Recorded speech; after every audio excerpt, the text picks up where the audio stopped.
अस्सलामु अलैकुम। Urdu voice club में खुश आमदीद। नहमदुहु व नुसल्ली अला रसूलिहिल करीम। बिस्मिल्लाहिर्रहमानिर्रहीम। क़ाल नबी सल्लल्लाहु अलैहि वसल्लम अल्लाहुम्मा बारिक लना फ़ी रजबिम व शाबान व बल्लिगना रमज़ान।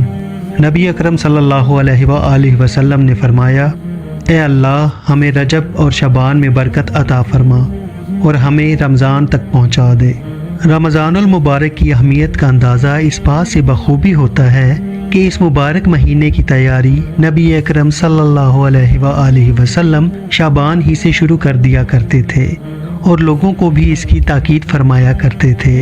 जिस तरह ताजर अपनी तिजारत का सीज़न आने से कबल ही तैयारी मुकम्मल कर लेता है और फिर वक्त आते ही भरपूर मुनाफा कमाता है, इसी तरह मुसलमानों को चाहिए कि आपस में इस महीने के तज़किरे करें कि नेकियों का सीज़न आ रहा है, रहमतें समेटने का वक्त आ रहा है, दिल से जंग उतारने का महीना आ रहा है, अल्लाह और उसके रसूल सल्लल्लाहु अलैहि वसल्लम की मोहब्बत दिल में पैदा करने का वक्त आ रहा है, जन्नत की खरीदारी का वक्त आ रहा है। घरों में, दफातर में, बाज़ारों में, अपनी तमाम मजालिस में इन बातों का तज़किरा करें कि भाई रमज़ान का महीना आ रहा है, अपनी दुनियावी मसरूफियात को मुख्तसर करें और अल्लाह की रहमत समेटने की कोशिश करें।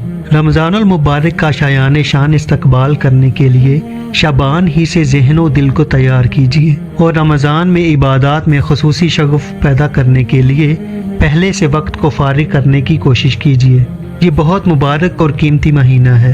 अभी सेहत और ज़िंदगी है, आइंदा न जाने ज़िंदगी हो, सेहत ना हो या ज़िंदगी ही ना हो। जैसा कि हमारे बहुत से प्यारे जो पिछले साल थे अब हम में नहीं हैं, लिहाजा रमज़ान के पूरे महीने निहायत ज़ौक़ शौक़ से रोज़े रखने और ज़्यादा से ज़्यादा नेकियां कमाने के लिए कमर बस्ता हो जाइए। अगर कभी मर्ज़ की शिद्दत या शरई उज़्र हो और रोज़ा ना रख सकें तब भी एहतराम रमज़ान में खुलम खुला खाने से और पीने से सख्ती के साथ परहेज़ कीजिए और इस तरह रहिए गोया आप रोज़े से हैं। फ़र्ज़ नमाज़ों के अलावा नवाफिल, तिलावत पाक, ज़िक्र व अज़कार और सदका खैरात में इजाफ़ा करने की कोशिश कीजिए, क्योंकि ये इनाम का महीना है। हर फ़र्ज़ का सवाब 70 गुना बढ़ा दिया जाता है और नफल का सवाब फ़र्ज़ के बराबर मिलता है। रोज़े के सवाब के बारे में अल्लाह रब्बुल इज़्ज़त फरमाते हैं कि रोज़ा मेरे लिए है और इसकी जज़ा भी मैं खुद दूंगा। रमज़ान के आखिरी अशरे में एतकाफ़ का एहतमाम कीजिए और पहले ही से इसका इंतज़ाम कर लीजिए, क्योंकि एतकाफ़ के बड़े फ़ज़ाइल और समरात हैं। नबी करीम सल्लल्लाहु अलैहि वसल्लम रमज़ान के आखिरी अशरे का एतकाफ़ फरमाया करते थे। इस महीने में ख़ास तौर पर अहलो अयाल और अपने मातहत अफराद के साथ शफ़क़त और नरमी का सलूक कीजिए। मुलाज़मीन और घर वालों के साथ फ़राख दिली और रहमत व फ़याज़ी का बर्ताव कीजिए। एक हदीस मुबारका में है कि अल्लाह रब्बुल इज़्ज़त रमज़ान में अर्श उठाने वाले फ़रिश्तों को हुक्म फरमाते हैं कि अपनी इबादत को छोड़ दो और रोज़ा रखने वालों की दुआओं पर आमीन कहो। सुबहान अल्लाह, क्या लुत्फ़ व करम है मेरे मालिक का। अपने रोज़ादार के लिए यह एहतमाम के फ़रिश्तों को कहा जा रहा है कि मेरी इबादत छोड़ दो और साइम की दुआ पर आमीन कहो।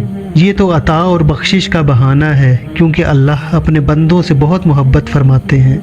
एक बार मूसा अलैहिस्सलाम ने अल्लाह से पूछा कि या अल्लाह, जितना मैं आपके करीब हूँ, आपसे बात कर सकता हूँ, इतना कोई और करीब है? तो अल्लाह ताला ने फरमाया, ए मूसा, आखिरी ज़माने में एक उम्मत मोहम्मद सल्लल्लाहु अलैहि वसल्लम होगी और उस उम्मत को एक महीना ऐसा मिलेगा जिसमें वो खुश्क होंठों, प्यासी ज़ुबान, सूखी हुई आँखों और भूखे पेट जब अफ्तार करने बैठेगी तब मैं इनके बहुत करीब हूँगा।